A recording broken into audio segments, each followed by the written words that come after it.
山图尔台风带来的风势真的很吓人，而且今天很多人都收到了像这样的警报，在高雄港2港口还测到了破纪录的17级的强风，所以包括渔船，包括3.8吨的货柜这么重都被强风给吹着跑。另外还有集中摆放的鹰架也不敌狂风来袭，应声倒地。而在市区的这个牌楼呢，也被强风吹到整个倒塌，还有在小港区的民宅，铁皮一整片直接被吹走。 画面非常惊人。那在这里呢，很明显可以感受到这个强风的威力。那么尤其呢，今天在稍早之前呢，我们就在连线的同时，在工作的同时，也收到了国家级的警讯。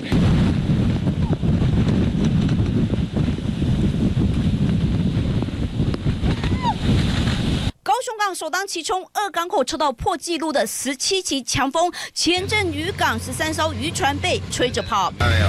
已经到那个口那边了，往外飘嘞。 原本绑在渔船上的缆绳被吹断，渔船飘到水域，拍摄民众真的是开了眼界。这风势有多惊人？位在前镇区过港隧道旁的货柜场，原本像积木般摆放整齐，重达3.8吨的货柜，硬生生被强风吹落，有的掉落到地上之后，还被强风吹着跑，在地面滑行10几公尺才停下来。另一边集中摆放的鹰架也敌不过狂风，应声倒地，画面震撼。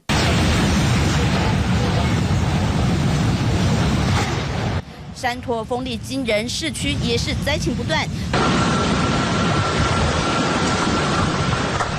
小港区建成街铁皮随着风势强烈摆动，下一秒整片铁皮被卷起，被强风吹走，拍摄民众吓傻。而寿山通往元亨寺的牌楼，一早就被强风吹倒，倒在路面，还好没人受伤。